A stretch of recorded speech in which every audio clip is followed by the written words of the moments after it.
Want to know why? Ask how. Howard the Humongous. The impeachment investigation of Donald Trump is focused on one incident, Donald Trump's July 25th conversation with the president of the Ukraine, Volodymyr Zelensky. What was the problem with that call? Why did this Trump phone conversation alarm so many State Department professionals that roughly half a dozen of them have defied Donald Trump's outright orders to refuse to appear as witnesses in the impeachment investigation, and instead have shown up and told their stories? To answer that question, you need a bit of history. Our relationship with the Ukraine is vital to our national security. Ukraine is on the border with Russia. In fact, the Ukraine was once a part of the Soviet Union. Now, the Ukraine wants to leave Russia behind and become part of Europe, part of the alliance of Western democracies. And Ukraine's new president, Volodymyr Zelensky, won an overwhelming landslide in the latest Ukrainian election, a landslide based on his absolute determination to eliminate corruption. Zelensky's pro-Westernism and his ferociously rapid anti-corruption campaign is a threat to Russia and a boon to the United States. But there is a problem. Russian history actually got its start in the Ukraine.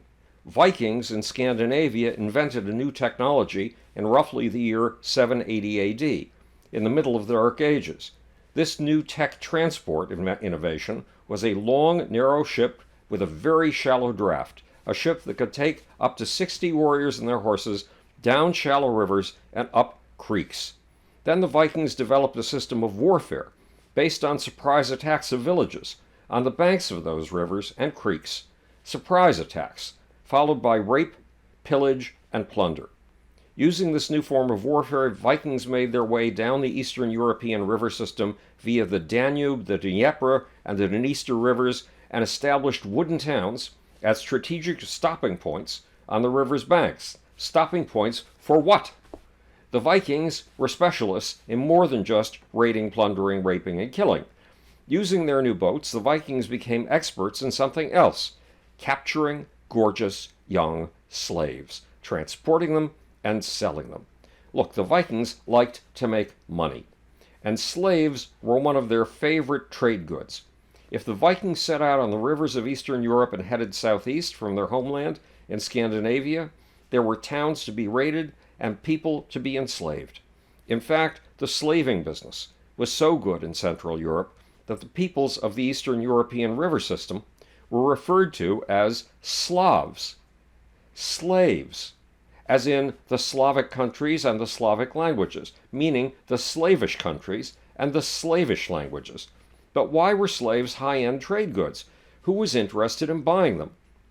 Not the Western European countries, where civilization was in a pitiful decline, but if the Vikings traveled down the Dnieper River and across the Black Sea, they could reach Constantinople, one of the richest cities in the world, a city so rich that the folklore of the time said its streets were paved with gold. And in Constantinople and in the fabulously rich surrounding Muslim countries, slaves were a big deal, a luxury item, a high-priced extravagance, something the super-rich were eager to buy, especially slaves with white skins, beautiful, young, white slaves. One of the wooden towns the Vikings built to support this slave trade was called Kiev, and in Kiev the Vikings called themselves princes and named themselves a new breed, a people they called the Rus, allegedly after the russet and blonde color of their hair. In other words, these Viking colonialists started the kernel of a new land, Russia. Later, the Russian princes would move their center to Moscow and start an empire. And Kiev, the ancient seat of the Russians, would become the capital of a new country, the Ukraine. But the Ukrainians were not happy as potential slaves and had a culture and a language of their own.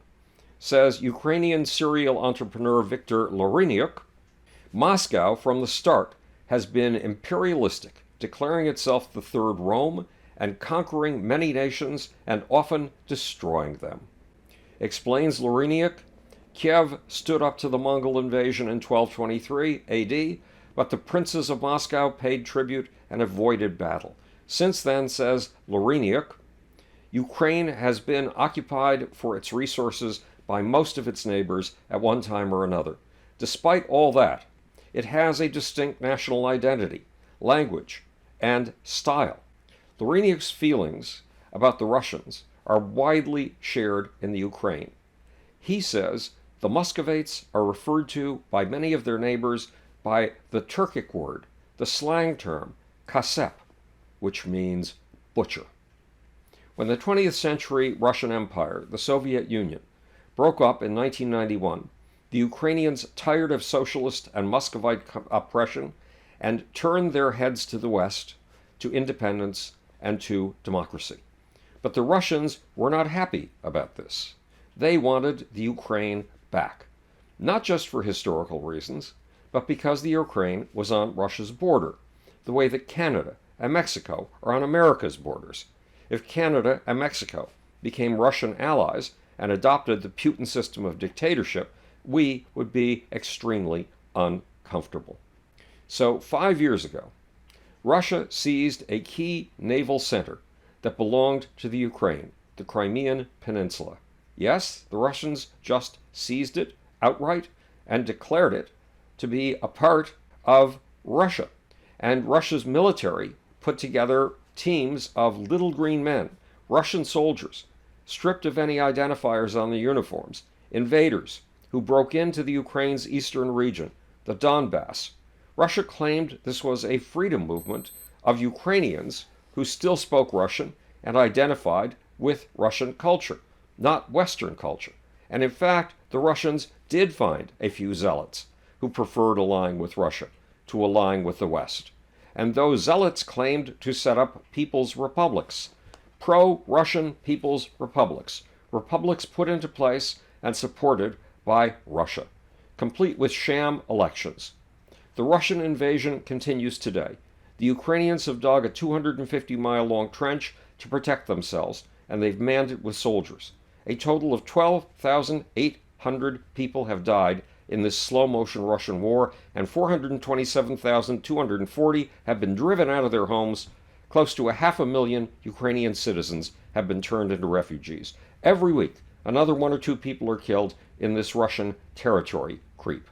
American policy, since the days of Bill Clinton, has been to stand with the Ukrainians. Every State Department official is aware of this vital need to stand with the Ukraine. So apparently is Donald Trump's Secretary of State, Mike Pompeo. Standing with the Ukraine is American policy on the surface, but that's not how it works in the mind of President Donald Trump. Trump disagrees with this American support of the Ukraine. I don't know how Trump does it, but he picks up on Vladimir Putin's party line and follows it blindly.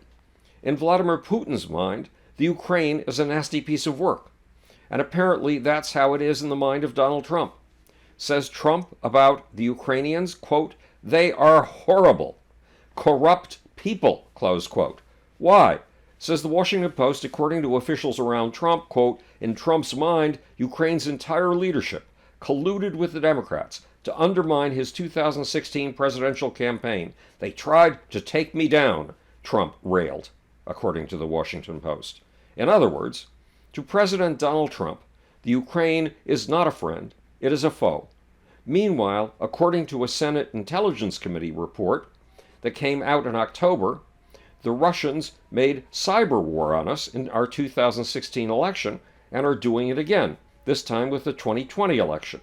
The report on Russia's cyber war against us comes from a committee headed by Republicans. Yes, headed by Republicans. In fact, the Republican-headed Senate Intelligence Committee report is vitally concerned about the threat of Russia's cyber war to our democracy, despite the fact that in 2016, the Russians did everything in their power to elect Donald Trump and to deep six the campaign of guess who? Hillary Clinton. As part of the Russian plan to sow discord in the United States, the Russians are apparently spreading a conspiracy theory in which it is the Ukrainians, not the Russians, who pulled off the 2016 cyber invasion of our election.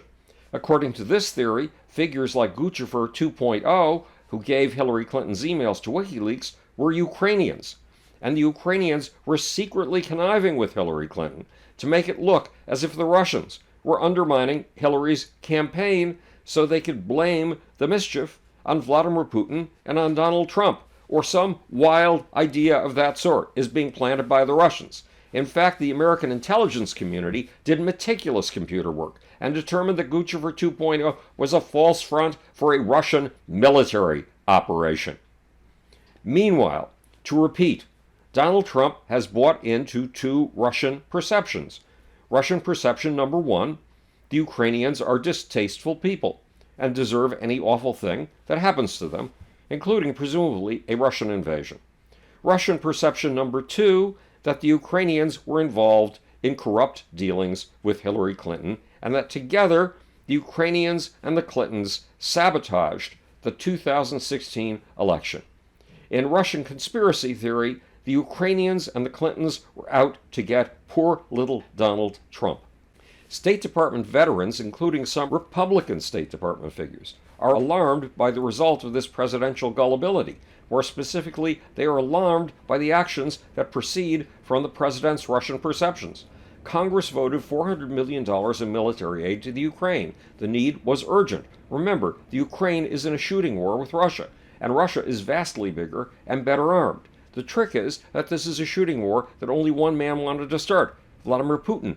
Yes, Vladimir Putin, the man before whom Donald Trump nearly grovels when the two are together.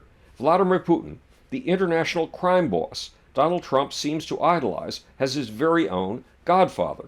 But according to testimony before the congressional impeachment investigators, Donald Trump held Congress's $400 million in military aid to the Ukrainians up for months, something that may be illegal. Trump's goal? According to congressional testimony from one witness after another, Trump wanted something in exchange for that money, something that had nothing to do with national security or any other interest of the United States of America, something of personal interest only to Donald Trump. In 2014, Joe Biden, the leading contender for the Democratic candidacy in 2020, made a mistake. He was vice president, a demanding job, but one of his sons was dying of cancer, which soaked up his time and his attention. His other son, Hunter, was offered a position on the board of a gas company in the Ukraine known for its corrupt dealings, Burisma. Joe Biden told his son that his decisions were his own. He could do what he wanted. But that's not true. In a family of a vice president or a president, a higher standard has to prevail. For comparison, remember that Donald Trump's sons have questionable business dealings in 30 countries, a problem 30 times bigger than the Biden entanglement. Neither the Biden nor the Trump conflict of interest are acceptable. Meanwhile, back to our story. A few months ago, Donald Trump offered the president of the Ukraine the $400 million in defense and aid mandated by Congress if and only if the Ukrainian president would, quote, go to a microphone, close quote, and announce an investigation. An investigation of what? Two things: the Biden-Burisma entanglement and the supposed involvement of the Ukraine in the 2016 election. Or, as Trump put it in his July 25th phone call with the president of the Ukraine, before he would release the money or allow the Ukrainian president the prestige of a visit to the White House, Trump wanted a favor. Here were President Trump's words according to the call notes that he, Donald Trump, made public. Quote, "There's a lot of talk about Biden's son, that Biden stopped the prosecution, and a lot of people want to find out about that, so whatever you can do with the Attorney General William Barr would be great. Biden went around bragging that he stopped the prosecution. So if you can look into it, it sounds horrible to me." That's the famous quid pro quo. $400 million and a White House visit in exchange for two investigations, an investigation of Biden and an investigation of the election of 2016. Why did this alarm the professional diplomats? Professional diplomats that some Trump fans will undoubtedly disparage as the deep state. This is not how foreign policy of the United States is done. Why? Let's take a look at something in a report produced by another lifelong Republican, Robert Mueller. Yes, Robert Mueller is a lifelong Republican, and let's look at his Mueller report. a report that says in black and white that it did not exonerate Donald Trump of anything.